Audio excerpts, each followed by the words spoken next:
Hello, this is the Demographics Decoded podcast with me, demographer Simon Küstenmacher. And me, Michael Yardney, property and wealth creation expert. And this is the podcast where we unveil the trends shaping our futures. But today I'd actually like to, rather than look at the future, look at the past, because I want to talk about home ownership rates in Australia and the great Australian dream of home ownership. I mean, if you think about it, for over a century, owning your own home was just seen as a rite of passage in Australia. It was an expectation but this dream of owning your own home seems to be slipping further and further out of reach for millions of Australians. So, Simon, today I'd like to look at the history of home ownership and some of the changes, things that have affected it, whether it's been economic problems, wars, investors, migrants, all the things people are blaming on home ownership rates, and how it's been skewed with different demographics. Fantastic. So let's set the scene, Simon. If we go back to the beginning of the previous century, in the 1930s, approximately 41% of properties at the time were rental properties, and only 60% were owned by Australians. I guess this came after the Great Depression, when there wasn't the ability to pay for your home or own your home. No, yeah, this is of course a terrible time in history. If you go back about 100 years ago, you just lived through the First World War, you lived through a Great Depression, you're looking forward to a Second World War, you don't know it yet. But this is a rough period. And there was Australia was much poorer then, much more low income workers who definitely wouldn't have home ownership on their radar, where they lived hand to mouth, many of them. And so you had, of course, a relatively high share of those dwellings being owned by investors who rented it out to the low-income workforce. And if you think about it, there wouldn't have been all the rental regulations and the ability for tenants to be able to ask for things that they can today. However, Simon,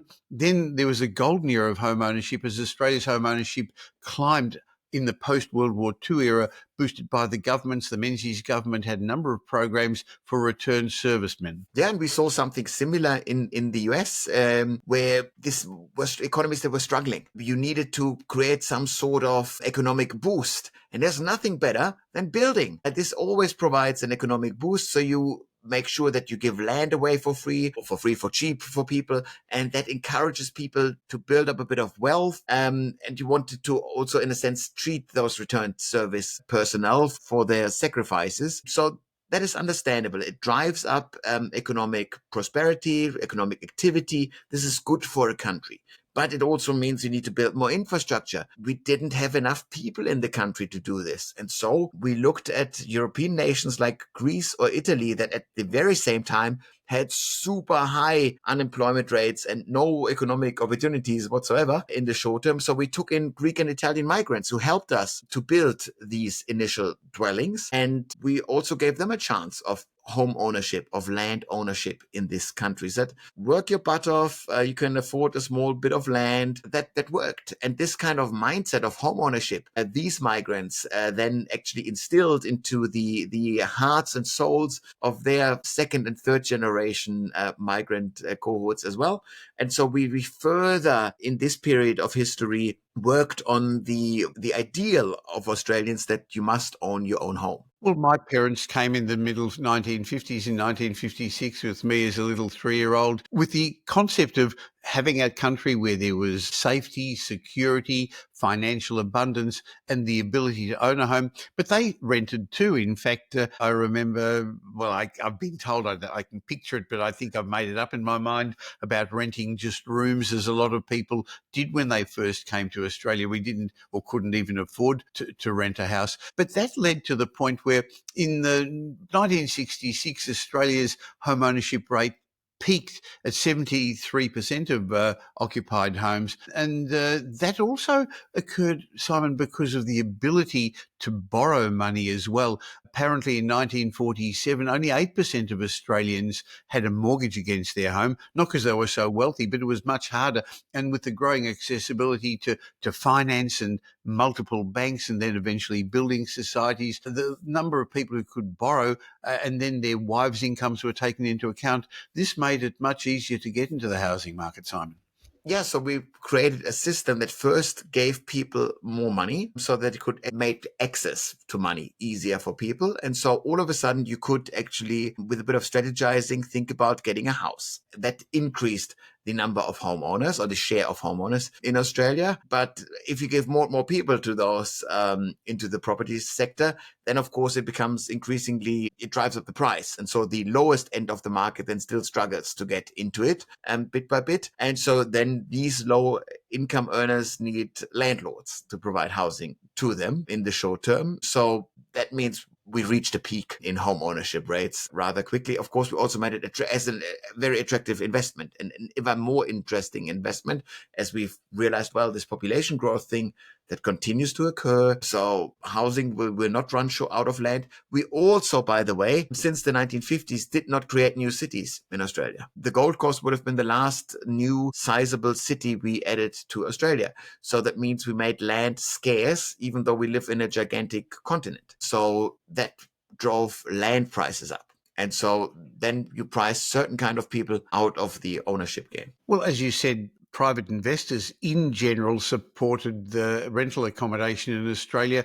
The government created in the 60s and 70s a lot of social housing in Melbourne. There are those high-rise towers that are today out of date. So it created social housing, even though not enough, but it didn't create housing for the average Australian. But that's very different to how it's been done overseas, isn't it? Yeah, exactly. Especially if we look at Europe, these are different cities that function under different models. So if you look at how housing was provided in the post-war area in Germany, anywhere in Europe, you have bombed out cities, relatively dense cities with medium density dwellings, and you are not building this house yourself. Whereas in Australia, a returned serviceman, they buy a bit of land, they could build this house themselves. So with like just one local builder, they could build a house. If you need to move into a 4 or 5 story dwelling in Warsaw, in Berlin, in London, this needs to be built by a big company. It needs to be financed by a big bank. There needs to be heaps of architects involved, whatever. So it's a much bigger thing that cannot be pulled off by the mom and dad type investor or mom and dad type property developer. So you then hand this out to either some sort of big landlord or a state who finances and rents this out for you. So there are different urban dynamics that shaped the ownership rate in Europe in a different way than it did in Australia. Now, while home ownership remains a strong aspiration for most Australians, after that peak of home ownership in the 1960s, now only about 66% of Australians own their own home, about 7 million households in 2025. Now, I say only 66%, but still by world standards, that's very high. But the census shows that different demographic groups have different levels of home ownership. That's not surprising, though, is it, Simon? No, no, no, no, not at all. Especially since we are changing the way we live our lives. So back in the 50s, a small share of people would have gone to university. Biggest number of people would have started earning right out of high school. Some people started earning as early as 15 when they left after year 10 or something. So that is not the case now. We are sending half of our year 12s into university. That means they only start earning money at scale in their early to mid 20s now. So that, of course, means you can only then start to save up for a house that has become more expensive. So that means you can only put the down payment down much later. So all those pressures mean that the average 30-year-old today is less likely to own a home than the average 30-year person 10, 20, 30, 40, 50, 60 years ago. And I think this trend will continue because ultimately none of the levers that I'm looking at suggest that house prices or land prices would significantly go down. I also don't see that people start skipping university and start earning money at large scales straight after leaving high school. So I think we'll see much more of the same trend continuing forwards. But we must not be fooled by a potential upswing in the national home ownership rate very soon, which will occur, but it does not point to more affordable housing. The simple thing why this will be occurring is that we push the big cohort of millennials and we take them from the renting age of the life cycle into the home owning stage of the life cycle. And so you just take a big number of renting people and shove some of them into the homeowner pile, that then technically speaking increases the home ownership rate. So don't be fooled by this. Always look at age related or age corrected home ownership rates. Along the same lines, I guess part of the stability of the aggregate home ownership rate that you talk about, despite the declines in the younger cohorts, is attributed in part to the aging population. Older generations generally have higher rates of home ownership. In fact, 50% of homes don't even have a mortgage against them. Yeah, absolutely. And that's, of course, the dream in old age. And when we talk about home ownership rate, what does it mean for society as a whole? I'd say before you're retired, it doesn't matter all that much, societally speaking. For your own financial system, maybe it does, but not for society. When you're old and you stop drawing a wage, you need to make sure that you don't have the biggest expense that's out there. That is the monthly housing cost. You want to keep this as low as possible by owning it and then just making sure you retain the house in decent shape. So that's crucial. So only once a large cohort of non-owners moves into retirement will we see difficulties emerge there. Because by then, ideally, how do you even run a system where you have people that are not rich, but and increasingly have no income or a small pension, and they still somehow need to pay for housing. And we don't have social housing in this country at scale. So what's then? That whole system doesn't work. It's not built for this. The system is built for retirees overwhelmingly to own the box they live in. And if that's not the case for too many people, we have a severe systemic problem. But the idea is, of course, to create a retired homeowner. You need to, at some time, allow them to buy a house or an apartment. And so how do we do this at scale? At the moment, we're moving into the wrong direction rather than into the right direction. Now, if you're watching this podcast or listening to this and you haven't listened to the previous couple of shows, please, once we finish, go back to whichever podcast app you're listening to this on and have a listen to Simon and my discussion about why housing is unaffordable at the moment and how government charges are creating an increased cost of housing. Because part of the challenge for the younger generation, Simon, is the cost of new construction. And we know that's become even worse, more difficult post-COVID with labour shortages and material shortages. But this decreasing level of home ownership is being blamed in certain circles, is being blamed on migrants and on property investors. What would you say to people who say that? Well, if you say it is because of migrants, the argument is quite simple, because you say, well, migrants also need to be housed. And if we take the migrants out, then we need fewer houses. This means there's less demand for housing, which should make housing cheaper. I was like, yeah, I see your logic there. That kind of takes a simplistic view of the market, however, because we just had a natural experiment during COVID where we actually saw negative net migration. We saw migrants leave the country rather than come into the country. And at the same time, we saw house prices increase. So you want to understand that the house price, the affordability, is not just linked to the number of people, it's linked to how expensive is a house, how much of an investment is it. And of course, property developers and investors, they time when they put product to market. They put it to market when it is financially suitable, attractive. It also has to do, if I'm sorry to interrupt you, Simon, with the accessibility to finance, not just interest rates, but when the government basically allowed you to borrow money by dropping the Reserve Bank interest rate when you were able to get finance very cheaply, boy, did that boost the housing markets too. Exactly. So that's one element. So it's not, you see that these elements play through the system. Who says that they're not going to play through if there are no migrants in there? So you could then also say, well, if we take migrants out, do we create some sort of other problem? Yes, we do create problems. We have this ongoing skills shortage that is baked into the demographic pie in Australia, where we retire the big boomers. We only take in a small cohort at the other end. When we send for the next decade, we send the millennials on parental leave, at least for a little bit. So that means we run out of workers. Where do we get those workers from? Well, it's migrants. So in the next decade, to argue that we cut down migrants is very, very unrealistic. And it would mean that there are insane changes in the way that we operate as a country and as an economy to make this happen. So I think that's probably not the case that we'll see lower migration. Then you could say, well, it's all just greedy property investors. And I'd say, well, property investors are very pragmatic. But let's first start with developers. Developers, they just build whatever you ask them to, and they charge 20%, 15% on top of that. But property investors, the mom and dad landlords that we have, well, what do they want? Well, they, of course, They want gigantic tax benefits, which we get in Australia for being a property investor. They also want just security. This is just as an asset class. Even if we were to give no benefits to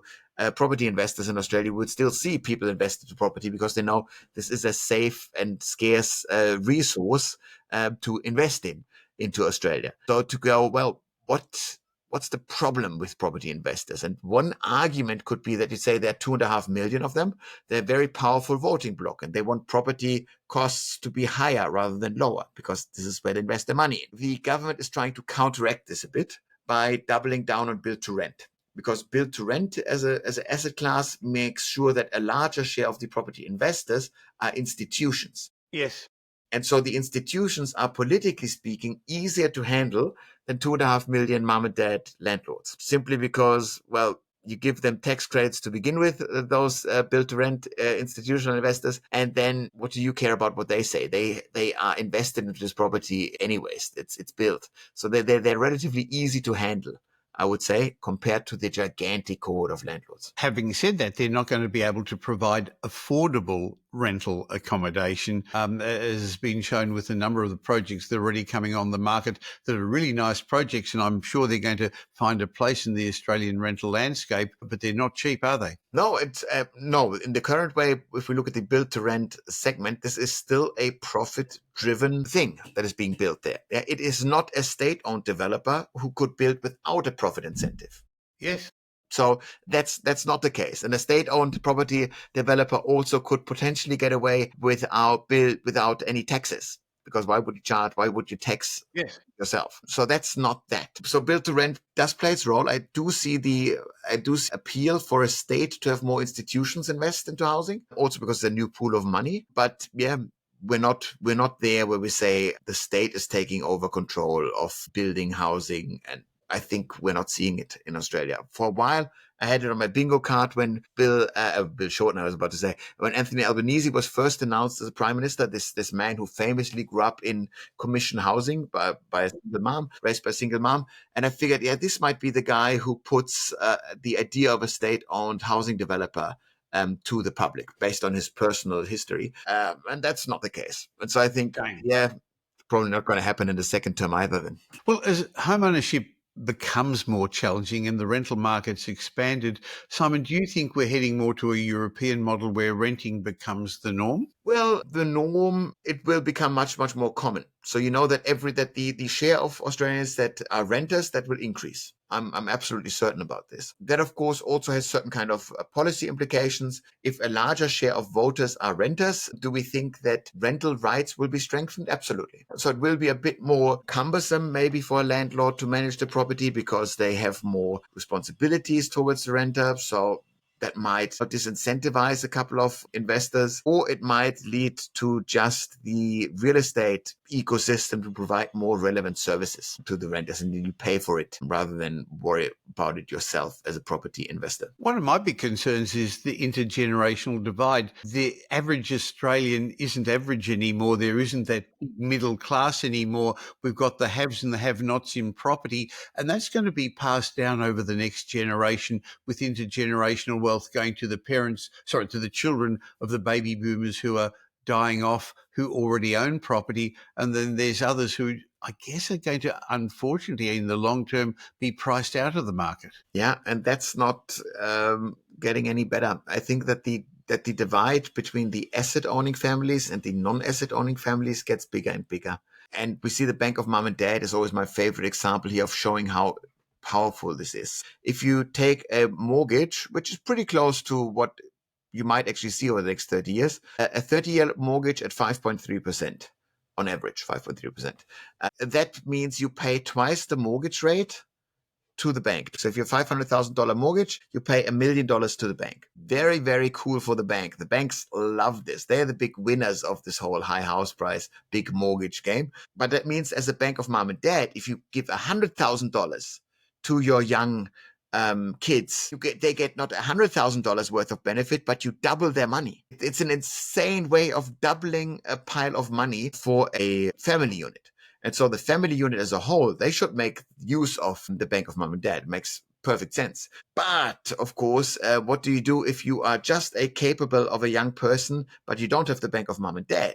That means you fall further behind to none of your own doing. So the idea of giving everybody a fair chance, that we are this merit-based society, is like, that is probably not the case as much as we want it to be. Well, what we're seeing at the moment is a whole lot of first home buyer schemes with the recent re-election of the Albanese government, various grants, including the proposal to be able to buy your property with a 5% deposit and the government backing you in that regard, not needing lender's mortgage insurance. I can see starting in January next year when this comes into play, more first home buyers getting into the market, but that's not going to do anything for affordability. It's a short-term sugar hit. Yes, exactly. These are policies that I think are designed to keep the current system running. That's what it is. Superannuation for housing was the same with what the liberals proposed. These are not structural reforms to make housing more affordable, meaning cheaper. And this is a way of allowing more people some sort of way of jumping on the current system. This is not systemic change. My reading is that in the short term, the political appetite for systemic change is very, very low.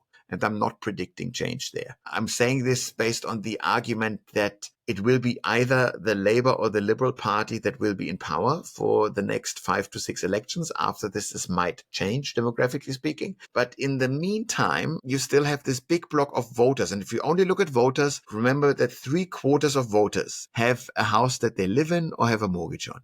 And so this gigantic voter bloc, they want higher house prices. So for them, they need to cry crocodile's tears about housing affordability, but they don't need to act on it. They actually want the opposite.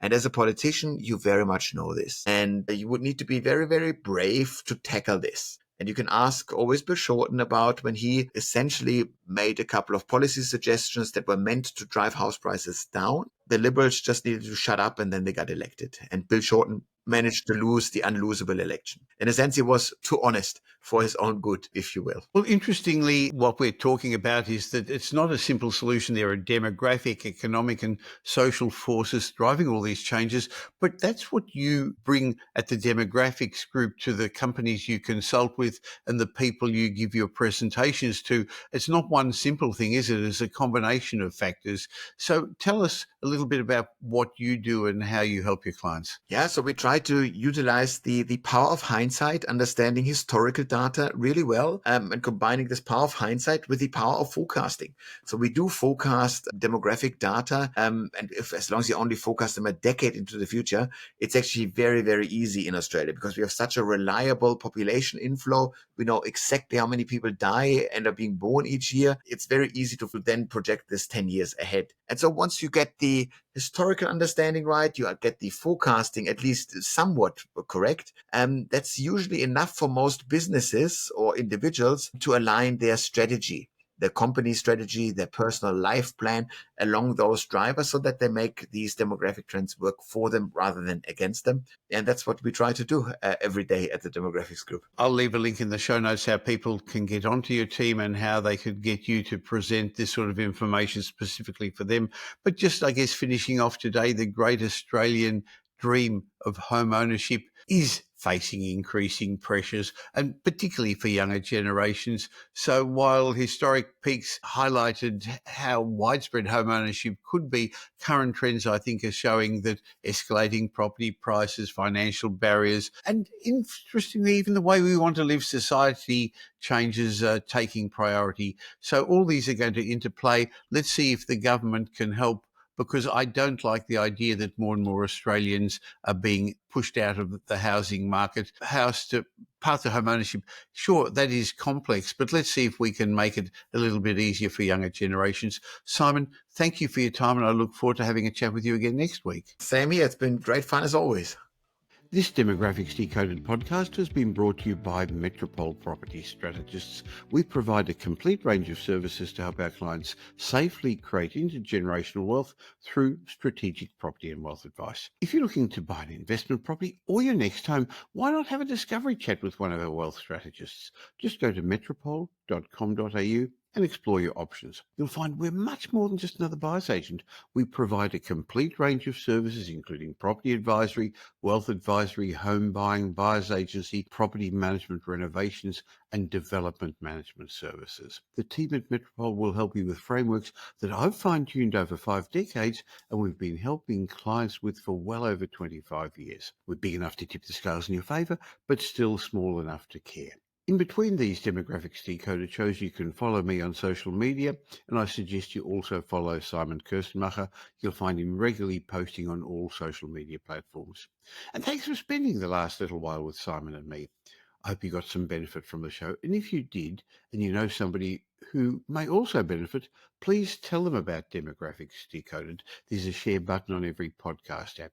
I hope you're going to be doing them a favour, and you're definitely going to be doing us a favour, helping us in our quest to make as many people as possible aware of the demographic changes that are going to be shaping their future. And of course, if you don't currently subscribe, we'd love you to. And of course, any of the information that we've been sharing with you is general information because we don't know your specific circumstances.